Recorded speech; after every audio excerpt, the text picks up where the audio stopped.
welcome. Welcome to my podcast. My name is Abdiel Vázquez. This is Maestro in Tune. We're listening to Tchaikovsky's Piano Concerto number 1, and that is me playing the piano. I remember this performance very well. That was in Guadalajara with la Orquesta Filarmónica de Jalisco, the Jalisco Philharmonic Orchestra, Maestro Marco Parisotto conducting. It was a beautiful Sunday afternoon. I love performing on Sunday matinees. Like at noon is just perfect. You get to sleep in a little bit. You get to have a light breakfast because you know you're gonna have a great lunch after the concert. People are happy. It's sunny outside. If you had shows like on Saturday or Friday, that means you're already warmed up. You already know how it went, the first live performance. So I just love performing on Sundays, and that performance went very well. You can find the full video on my YouTube channel, and there's just nothing like the beginning of the Tchaikovsky Piano Concerto, the first one, because you have the epic horns at the beginning, then the big orchestra hits, and then the piano starts with these chords all over the whole range of the piano while the strings play the melody. It's just really epic. No wonder it's the most popular concerto of all times for soloist and orchestra. For all instruments, I will dare to say. So anyhow, leaving that aside, I've been thinking about a lot of things. Sometimes lately, sometimes for a long time. See, we musicians, we live with history. It's just the nature of it, especially with classical music. I'm talking about classical music because we are dealing with the works of masters that lived sometimes decades ago, sometimes hundreds of years ago, more than 200 or 300 years ago. So naturally, at some point, we get obsessed with history. And in my case, I've been obsessed with it since I was a kid. And not just our most recent history or most recent past, but also anything before it. I'm over the past few years, I've really taken an obsession with prehistory, like everything that happened before the the historical record started. So I love anthropology, and there's a famous concept in anthropology that I want to talk to you about today because it connects a lot with a subject that I've been studying since I decided to dedicate myself to music. And this concept, anthropologists call it the Anna Karenina Principle. And of course, it stems from the Leo Tolstoy classic novel, and which starts with this famous line that says, all happy families are alike, and all unhappy families are unhappy in their own way. And it goes on, this has to do with how all happy families share a common set of attributes, whereas each unhappy family has a deficiency or many in one or many of these attributes. So that's why they're all unhappy in their own way. And when I first ran into this concept, it was it's a famous book by Jared Diamond called Guns, Germs, and Steel, that by now it's very mainstream, but back when it came out, it was very new, very revolutionary. It's still, I think, a great book. A lot of things have already been, expanded upon or debunked, or being offered different points of view. But still, this concept took on because it's a very true concept, and it applies to so many other things. In his case, he was applying it to ancient communities or civilizations, or to the domestication of animals. But in my case, that concept finally clicked with something that I had been thinking for a very long time, which is, what are the common attributes of successful artists? And I was forced to think about this when I started my own career, because I started late, so to speak. Even though I've been playing the piano since I was 6, it was not with any sort of professional goal in mind. So when I finally entered the conservatory at 15, and when I finally decided to dedicate myself full-time to music when I was 18, after studying a year and a half of engineering, in college in Mexico, then I realized how behind I was, especially again with classical music, where the most successful artists sometimes start their really professional education when they're like 6 years old, and then they go to competitions and they find like amazing teachers and all of that. So I had to catch up on a lot of things, a lot. So I think I did to an extent, and a big reason for that is that I did my best to try to latch on, to attach myself to artists that I admired. And that started with my own teachers, back in Mexico, then in New York, then in Europe, and then also going to piano competitions, and just with humility looking at all the people that were better than me, way better than me, and just studying them. Like, do these people that are amazing, do they have anything in common with each other? Is there anything that any common points that I can myself then develop in myself, or that I can absorb, or anything? And then throughout my career, I have been very, very lucky to be in touch with incredible artists, not just then in piano, but also instrumentalists and singers, opera singers, incredible opera singers, incredible musical theater singers, conductors. So over the course of the years, I've come up with a sort of list of common attributes that they have. And then there's the other side of it. Those who don't achieve success, and we're going to talk about success in a minute, but those who don't achieve it, do they also have a certain attributes in common? So when this Anna Karenina principle dawned on me, I was like, this is exactly it. There's a common set of attributes for all the people that I admire and that are very successful, and for those for whom like the career didn't work out necessarily, or they're struggling, or it's not working, it's not like they're missing all of them. It's usually that they're missing one or two of them, or they haven't been developed in a way, or maybe they have to work on them a little more. So it clicked, and it made so much sense to me that this is a subject that I've been sharing with in my own master classes or talks or speeches whenever I travel, especially all over Mexico and Latin America, because I feel like I can relate to the experience of Latin American musicians. So what are these common set of attributes? I listed 8 of them. And of course, this is all full-on empirical personal research. I'm sure there's plenty of material around about it, but this is the best I can do to really synthesize it in my own experience. So of course I would love to hear your opinions, to know what you think, and see if you think this makes sense to you. And this is the most important part. If any of this makes sense to you, if you're an artist or an aspiring artist or a young artist, and especially in the classical music world, let's see what you think, because it's 8 points. And the first 3, let's say, are very well known. Everybody talks about them. The first one especially, I promise you, is not going to be important at all. I almost feel like the importance of them increases, so I talk about them in their order of importance, starting with the least and going to the most. Of course, this is entirely subjective, but you will see what I mean. Now, first we need to come up with a consensual definition of success. And here I'm talking about it in the most narrow of terms. I'm talking really about just career, basically, like trying to make a living off of your art, try to make a decent living, being a full-time artist or almost full-time artist. I'm pretty much talking about performing artists. So it's a very, very narrow definition. And of course, we're assuming that this performing artist is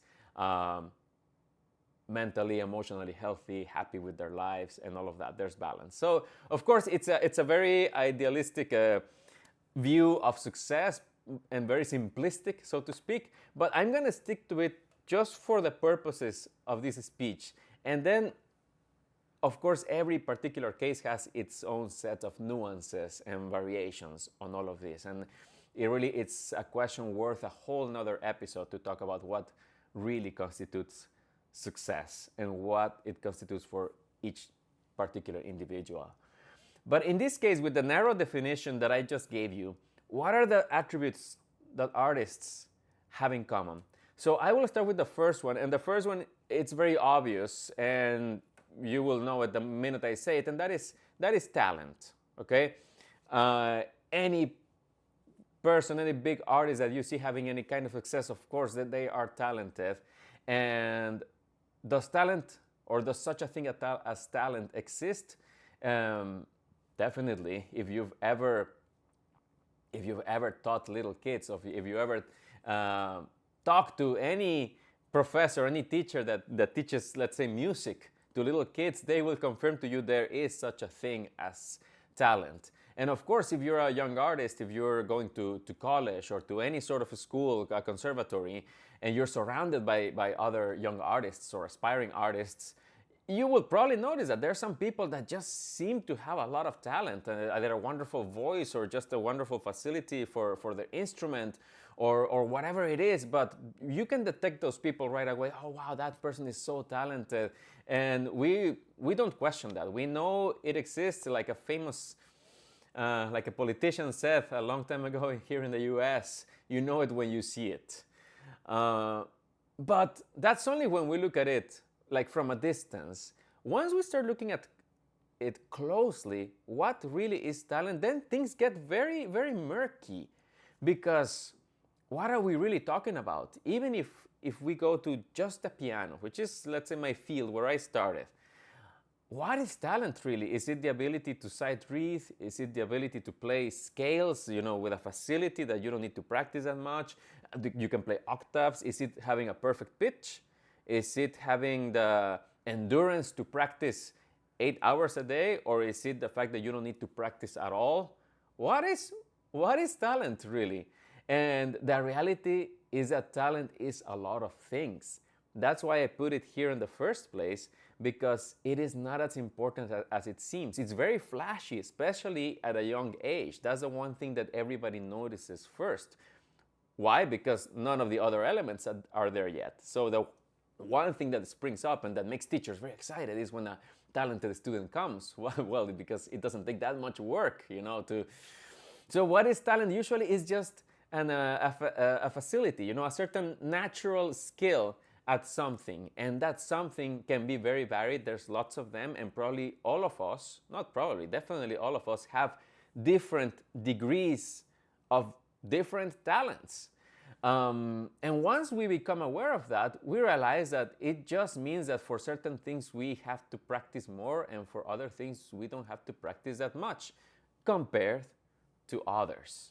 So once we start narrowing the definition of talent like this, or let's say focusing the definition, we realize that talent is very subjective, number one, and number two, it correlates directly to the work you put in, or to how much work is needed for you to develop certain things. And once you define it like that, you start realizing that there's not much mystical about it. There's not much mystery to it. And this is important, because the minute we take power or importance away from talent, from what we think of as inborn or natural talent, then we start taking more power for ourselves, for our own agency, right? This is very important. So even if you consider yourself to not be as talented as other people of your own age or of your own background, or whatever you want to think about it, that just means that you have to put a little more work than them. This brings us to the second point. The second point, which you may already have noticed what it is, it's hard work. Hard work is something that all successful artists have in common. And hard work is basically what we do either to compensate for a quote-unquote lack of talent, or to develop a natural talent. Sometimes that's even more important. So no matter whether you think you have talent for something or not, or whether your talent is huge or it's limited, you still have to put in a lot of work, right? So there's no getting around it. Some would even say that talent is the ability to put in the hard work, because it's no use is absolutely no use. And this becomes evident as time goes on. It's great to have big facility when you're 12 and you don't have to practice, but by the time you're 25, everyone has caught up to you. So you cannot live on your talent anymore. You better build on it before everyone surpasses you. And believe me, people will surpass you. Hard work trumps talent. So that's why talent is one of those things that seem very important at first. It is not. Hard work takes over, and hard work never ends. And hard work is what keeps us going. I'm not going to delve too much in these 2 points because I believe they're very self-evident and I believe everybody knows about them. Also, the third point, the third thing that common attribute that successful artists have in common, and this is of course something that everyone knows and people talk about, is your teachers, your mentors, your education. This is such a crucial point because once we look at certain people, we realize that it's not just about your teacher when it comes to your instrument. It's about your whole context. So what's feeding you? What's educating you? What kind of friends you have around you? What kind of mentors you have around you? Even if it's not in your particular artistic field, it has to do with the family. It has to do with the books you read. It has to do with this whole aspect of how are you feeding your own soul, your own intellect, your own craft. That is your teachers. And it's important to understand this because it's important for us to take control of it. And this is the main point of all of this that I'm saying. It's not about whether you end up having these things or not. It's about you actively looking for those things.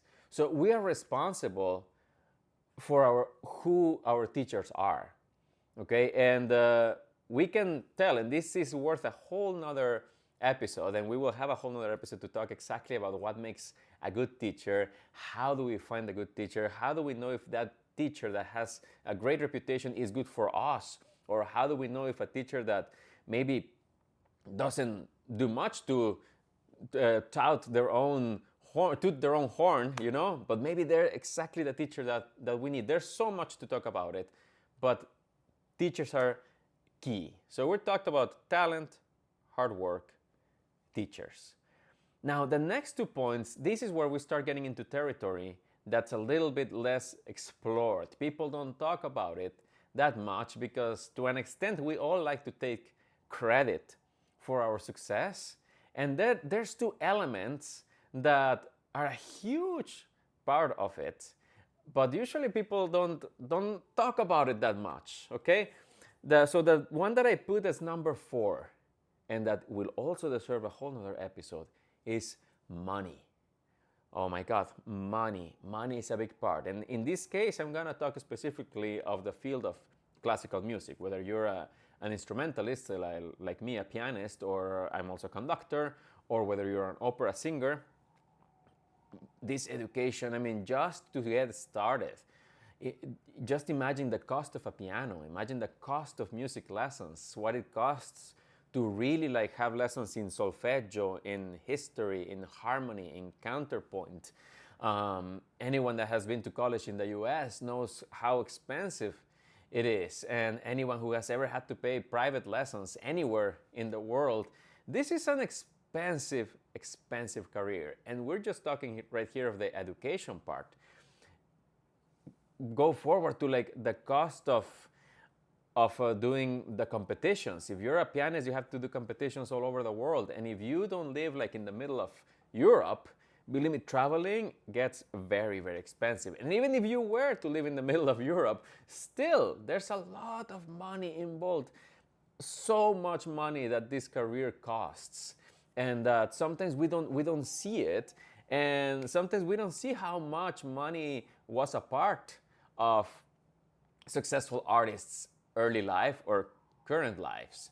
Now, this is important because it's not about resenting those people who sort of have money or came from money. See, everyone plays with the cards they were given.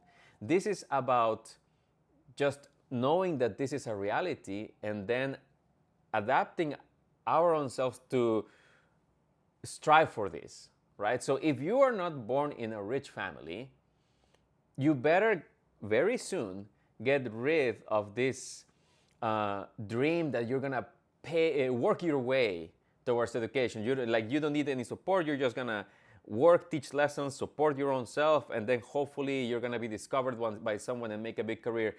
I promise you, you will need a sponsorship. You will need all kinds of support that you can get, whether that's through competitions or through grants or through scholarships or through sponsorships or through family members, whatever you need to do, or whether you need to support yourself with another job that's not necessarily in your field, but that will help you support your endeavors.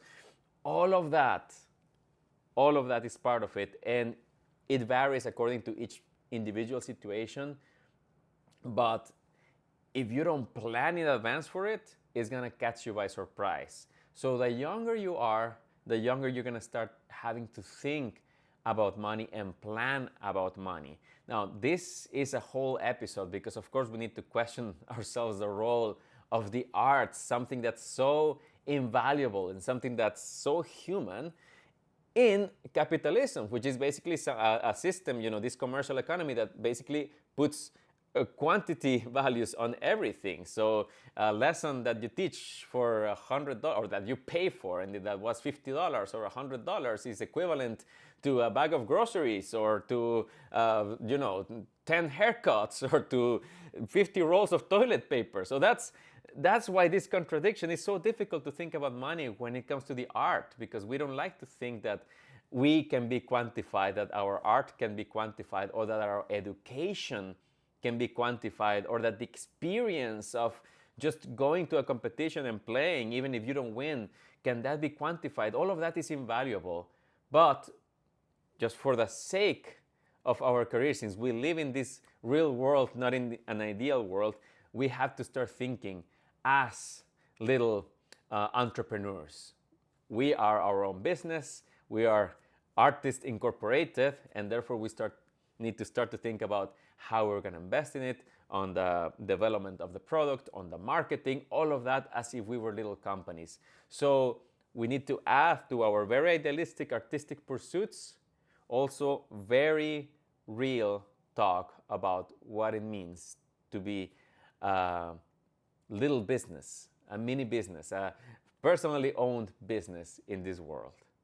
So there's a lot to talk about when it comes to money. It's a big part of it. And the next point that I'm going to make is number 5, and also doesn't get talked about that much because it almost feels like it takes agency away from us. What is this point? It is luck. Good luck, good fortune, meaning things that just happen, that there's no way you could have controlled this, that there's no way you could have predicted this. And if you see it happening to someone else, it could only have happened to them because of where they were at the right time, at the right place. It's not going to happen to you, not that particular thing.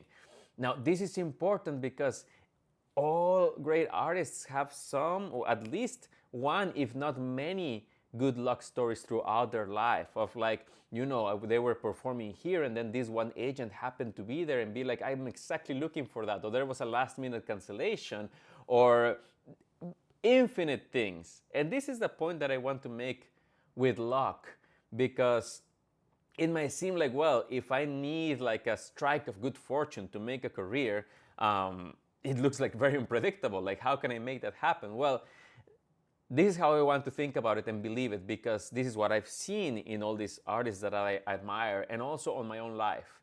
It almost seems like great opportunities are flying past us all the time. They seem to be out there just because of the nature of the world and the universe. There are just so many people, and so many people wanting to make things happen, and so many people looking for who could help them make things happen, make their dreams come true.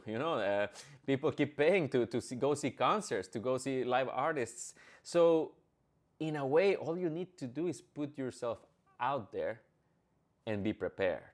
So if you're one of those people that don't like to sing like in a party when everyone is like, wait, you're a singer, sing something from us, and you're like, no, I don't want to, well, maybe you've lost an opportunity there. If you don't like to play the piano when there's a piano, no matter what the context is, you may be losing some of the opportunities. So nothing is going to come to us the more isolated we are. You know, if we're just sitting in our living room hoping for, or not in the living room, I'm going to raise the stakes. If all you're doing is sitting in the practice room, if all you're doing is practicing and practicing and getting better, but nobody knows who you are, how are you going to get these good luck opportunities? This also connects with the previous point about being artist inc, you know, about thinking about your own marketing. But that's methodical, and that's going to be a part of it. But here I'm also thinking of the non-methodical, of just putting yourself out there and trusting that at one point or another, the opportunity will show up. And of course, if you put in the hard work, if you had the right teachers, if you developed your talent, you will be prepared for it. Because at the end, that's what it is. It's a famous saying, preparation meets opportunity. So that's number 5, that's good luck. So those things are essential. And as I have been giving this sort of talk to people throughout the years, I've gotten some feedback on things that could be added to this. And I realize there's still three more points that I want to talk about. They're very connected to each other. And I believe they might be actually the most important, even more so than the first 5 points that I talked about. And I think these final 3 points are the key from what I've seen. So point number 6 is mindset. I would put a slash there and put persistence. Mindset, the mindset to keep going, the mindset to believe in yourself. And to believe in yourself, and this I say with all honesty, in a delusional way. You have no idea. Like the times I have seen people that you wonder how come they believe so strongly in something that's such an impossibility. Like they're talking about singing in La Scala or playing with the New York Philharmonic, or things that from their context or from where they're coming from or in comparison to their peers or their colleagues just seem impossible. And then fast forward 5-10 years later, they end up doing it. And it's almost like just thinking about it and then persistently pursuing that one thing that you're thinking about ends up making it happen. That's literally how it works. Of course, life is so full of obstacles. Things just are gonna come from left and right and directions that you don't even knew existed, that are gonna prevent you from fulfilling your dreams. And you may have to like go around and go past them, adjust your dreams, anything you want. But if those obstacles are already in our minds, you won't even give the first step. So the one place where we're not supposed to have any obstacles whatsoever is in our minds. That's where we need to believe that everything is possible. And if this sounds like very idealistic, it might be, but it works. It really works for some reason, because you put your mind to something, then you start working towards it.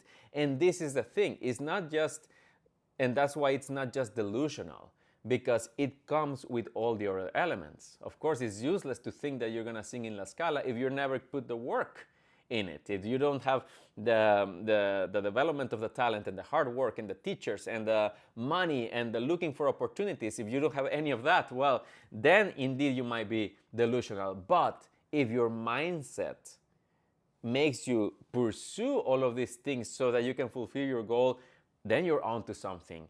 That is important, and keeping that mindset intact and finding ways to always keep yourself motivated.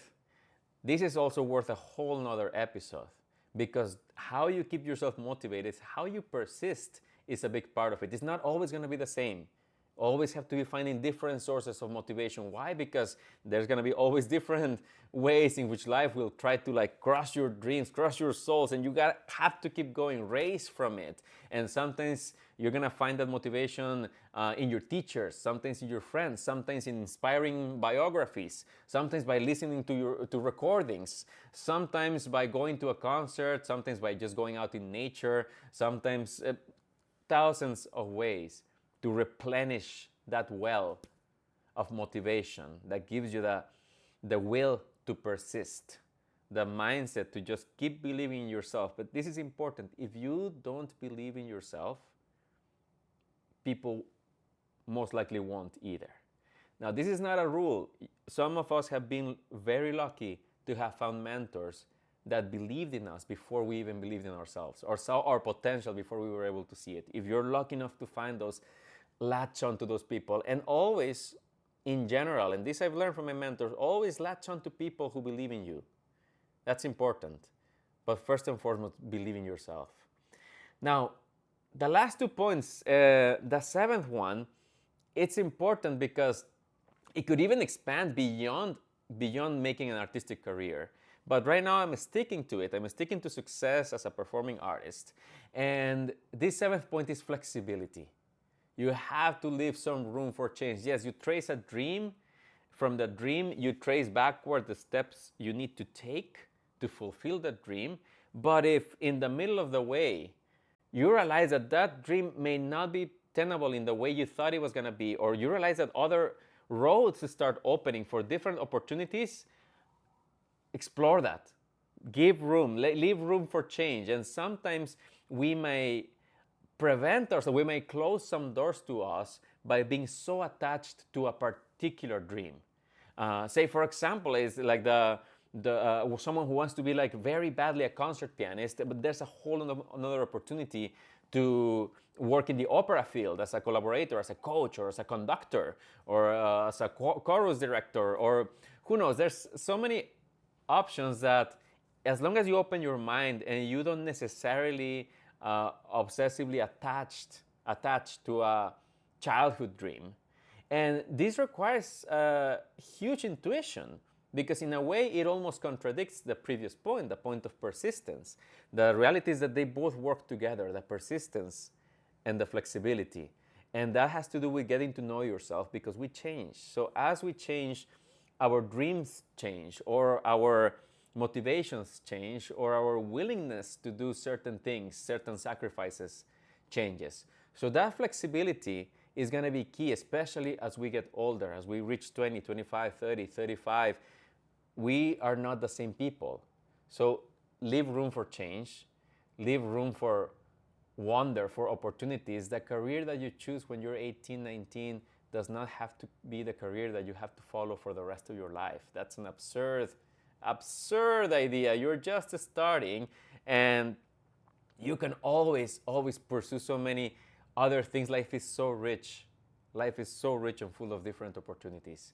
And with this, I want to go to the last point, the eighth point. And this is usually how I used to finish my talks. And this is, if you put all of these 7 things together that I talked before, you could synthesize them in what people call vocation.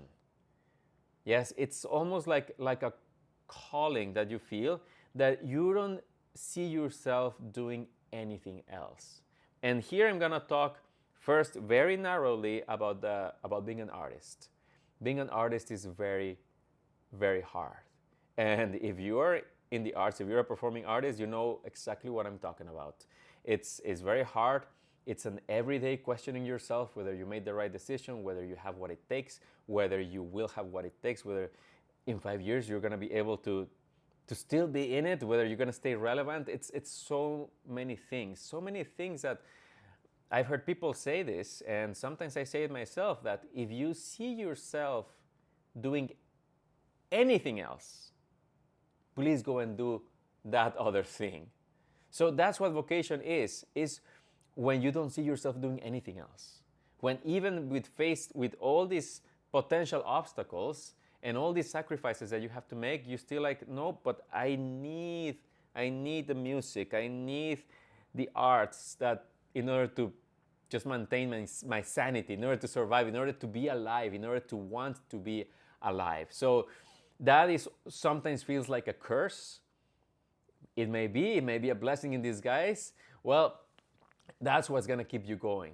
If you don't see yourself doing anything else, well, then you better develop your talent. Then you better work hard. Then you better find the right teachers. Then you better look for the money. Then you better put yourself out there. and find the opportunities that are flying around you all the time, then you better stay at it persistently and believe in yourself. And you better also leave some flexibility, to see all the opportunities that are there waiting for you. That's vocation. But if we think about what vocation means, I usually like to expand this a little more. And with this, I would like to finish because, and this I heard from a wonderful teacher, a wonderful singer a long time ago. And he's like, you just need to have vocation for life. Vocation for life. So don't worry too much about the career part. The career, you will figure that out, right? But first you need to have vocation for life. Everything that life entails, all the beautiful things and all the wonderful parts of it, and all the bad parts and all the sad parts. At the end, it is our one life, and we need to wake up and open our eyes and be grateful that we still have it. We still have this one life that is very, very short, and every single day is the last time you're gonna live that one day. It's not gonna come back, so you have to live it fully and enjoy it fully. And to me, that helps to accept the difficult life of the artist, because everything that I'm going through, I'm like, okay, well, I like this. I like this. I enjoy it. I embrace it. Even the difficult things, even the bad things. It's like, okay, this is the life. This is life. Okay, and I do think once we start seeing things with this perspective, with a love for life and for other people in it, and sharing our experiences with others, life gets a little better. Life gets a little better, it gets worth it. And I think those of us who are privileged enough to live in the arts, to make music for a living, to be able to share, I think we end up having some of the best things of life. Because what is life if not sharing? And what is music and what is art if not sharing? So let me know what you think. Let me know what you think of all of this. I would love to know if you have any other points, if this makes sense to you, if some of this does not make sense to you. I would love to hear your points of view. Comment, send me messages. I'm Abdiel Maestro on all social media. And let's say goodbye with the Tchaikovsky concerto again. This is the finale. And I'll see you next episode.